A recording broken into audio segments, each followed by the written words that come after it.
Hey, what is up guys? So I got a very awesome replay to share with you guys today. It's going to be showing you guys Crystal Wing Synchro Dragon. And Sugar pulls off like the craziest thing ever. It did involve one soul charge technically to pull off the other Quasar, but still, if you make a Quasar plus Crystal Wing Synchro Dragon, you basically have game anyways. The soul charge was just like, well, yeah, another Quasar because why not?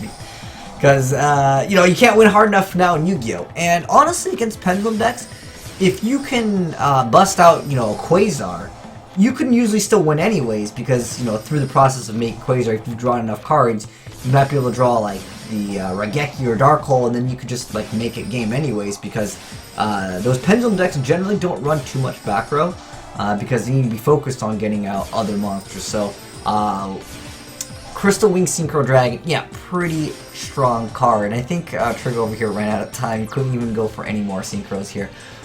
But I did want to mention briefly this card's effect, because this card will actually kill Quasar. It's once per turn during either player's turn when another monster's effect is activated. You can negate the activation if you destroy it, and if you do that, this card gains attack equal to the destroyed monster's original attack until the end of this turn. Once per battle, this card, if it battles an opponent's level 5 or higher monster during damage calculation in either player's turn, this card gains attack equal to the attack of the opponent's monster it's battling during damage calc only. So that effect will actually trigger, and then if Quasar wants to negate it, which it has to, otherwise this card will just run over Quasar.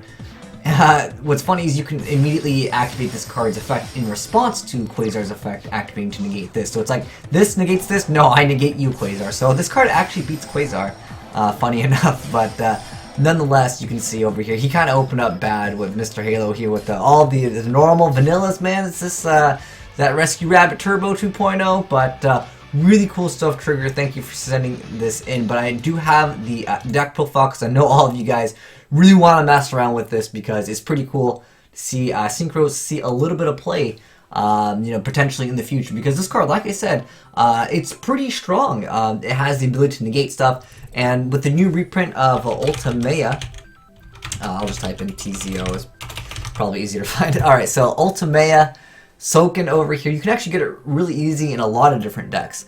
Someone also wanted to mention that because you're not actually synchroing to make this, this card cannot be synchro summoned. It must be special summoned from your extra deck. So I believe you can use Quick Draw Synchron for this card, but that just gets you Ultimate, and then I guess you can set a card instantly proccing Ultimate's effect, and you just get out Crystal Wing Synchro Dragon. Pretty crazy stuff indeed. But anyways, like I said, let's jump into the deck profile. So first off, we have Exodius, the ultimate Forbidden Lord. It's basically a Pot of Avarice in the deck, but it can be extra dirty because it sends back everything. You don't get to draw a card, but it is also a very high-level monster that you can level Eater off of, so you can prevent yourself from taking further damage. But 3 Quick Draw, 3 Junk, 1 Spell Striker, 1 Dandelion, 3 Doppel, 3 Rush Warrior, 2 Level Eaters, 3 Jet Synchrons, 1 Spore, 1 Glow Up Bulb, 1 Swift Scarecrow, 1 1-for-1, Raigeki, Reinforcement of the Army, Mind Control, 2 Dark Hole, 1 Soul Charge, 3 Upstarts,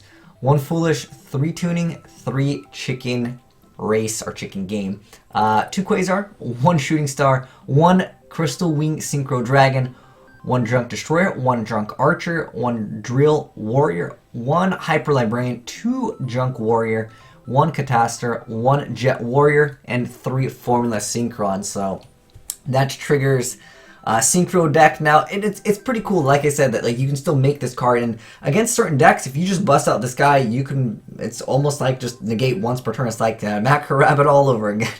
But this card's way stronger. This is a once per turn negate. Is that Sheehan, man? Negate all day. But it only negates monsters' effects. But it's once per turn in either player's turn, so you get to attack, and then they can't really respond to, you know, too many things. No ice hands going on over here. But pretty good stuff. I like this card indeed. And it's kind of difficult for some decks to really deal with this card relatively fast. I know Pendulum decks, they're like, oh man, you have to use a little bit of their resources. Usually they'll have to use their extra deck, and generally they don't really want to do that too often unless it's for Ignis, or otherwise it's like too much resources and they can just lose out because they need to be synchroing, not XYZing. But that's a video topic for another day. But anyways, thanks for watching, guys. If you have any suggestions for this deck, I'd love to hear them in the comment section below, because some of you guys know I really like Plant Synchro, although now you pretty much need to make Quasar or you lose. You gotta make it fast too. You can't like wait a few turns. You can't play too passive now in Yu-Gi-Oh, especially with pendulums. But this is a pretty good deck simply because if you can board wipe, which is pretty easy if you have 3 copies and you're drawing cards constantly with like the Formula, the Librarian, you have access to easily going Regeki Dark Hole, and then you can OTK your opponent because, like I said, they don't play too much back row generally. But anyways, thanks for watching, guys. It's been your boy Will Smith, signing out.